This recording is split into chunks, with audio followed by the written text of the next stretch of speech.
Welcome back to Between the Lines. My guest on the program this evening is Brisbane-based comedian Mark McConville. Been doing a lot of work on cruise ships. Mark, are you still Brisbane-based? This is where you come back to? Yeah, well, I moved to the Gold Coast a couple of years ago, okay. So I wanted a bit of a change of lifestyle, get near the beach and love the water, so moved down there. But yeah, I love Queensland, mate. Queenslander. So, all right, tell me about the process. What inspires you to... Do you put pen to paper to write jokes? Do you write jokes? Do you ad-lib? I mean, how does it work for you?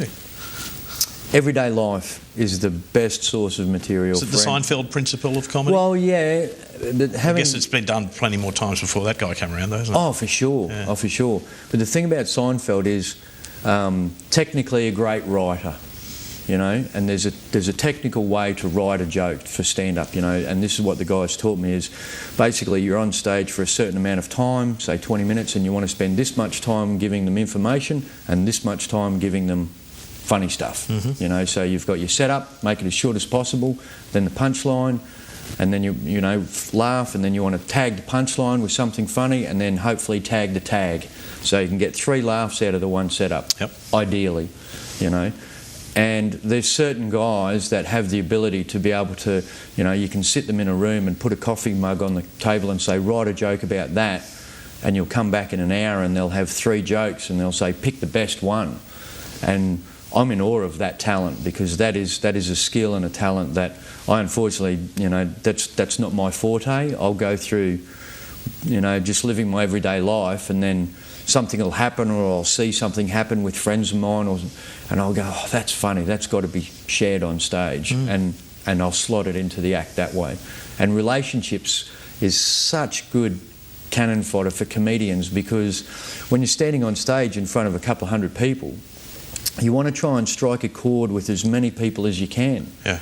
You know, so if you talk about, say you talked about travelling through the US or travelling somewhere, or, you know, certain aspects of work or whatever, that might only relate to those people in the audience that have experienced that. Whereas relationships, it's such a common thread amongst everybody in the crowd, you know. So hitting those, you know, marks and targets, talking about the difference between men and women and how we relate to each other and all of that sort of stuff always goes over really well, because, you know, everyone's sitting there going, yeah, you know, nudging his wife going, he's talking about you. Are you talking about the women, or are you talking about the men? Are you talking about yourself? Both. Absolutely both, you know. The fact that, you know, men do strange things for women, and women have strange habits as well, and how, you know, we come together and we collide sometimes, and it's but it's a beautiful thing, you know, looking out there and seeing, like the cruise ship that I just did, there was this couple down the front, and they would have been easily in their 80s, maybe even older, and this guy, and when I walked out onto stage, I was thinking to myself, oh, I don't know how long they're going to last, you know. And, like, you know, 15 minutes in, I had to stop what I was doing, because this guy was having, his face was turning red, you know, and his wife's there trying to calm him down, you know. Yep. And seeing that reaction, and it was relationship stuff, you know, and I ended up talking to them, and they'd been married for 45 years, you know. And you can't beat that. So, you're talking about it's just stuff that's going on around it. Do you have a mark that you know that will hit, yes, this will work, or this won't? You're trying everything out on stage in front of people? Where does your immediate feedback come from? Does that come from you, Mark? Well, it's instantaneous. The audience is what tells you, you know.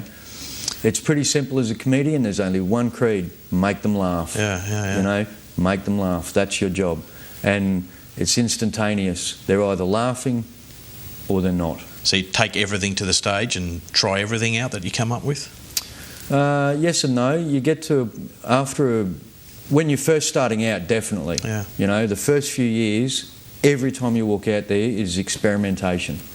You know, you're experimenting with your style. And I remember a few of the comedians saying to me, it takes you, you know, at least 3 years to find your own voice, who you are. Because in that first couple of years, you're finding your feet, You may be emulating other comedian styles or writing, you know. So once you get to that point where you're finding your own voice, that's when you can really sort of get into the meat of it. And by that time, you've got a catalogue of material that you know works time and time again. So, you know, that's what the agents and the promoters are paying for. Consistency. You know? That's right. They're paying for what they know works. You know, like if I'm booked to do a headline show which is 45 minutes, they don't want me experimenting for 30 of it or 20 of it. You know, they're buying a product, you know, and that's a good place to be when you know that you've got a product to sell and the agents are, you know, satisfied with what you've got and they go, yep, that's the product we want to buy. So you have to keep with it. You walk on stage with a plan about how it's going to work. Do you ad lib? I've always looked at comedians and gone, okay, if you're doing a 45-minute set or an hour set, how much of that is scripted? How much of that is completely off the cuff? How much is that ad libbed? How much is taken off the audience's reaction? How does it work for you? Well, now I know where I'm starting and I know where I'm finishing. And all the stuff in the middle? And everything in the middle is, you've got your material, like I've got a backlog of material in my head, which is about an hour and a half of stuff that I know works. You know, I can work it.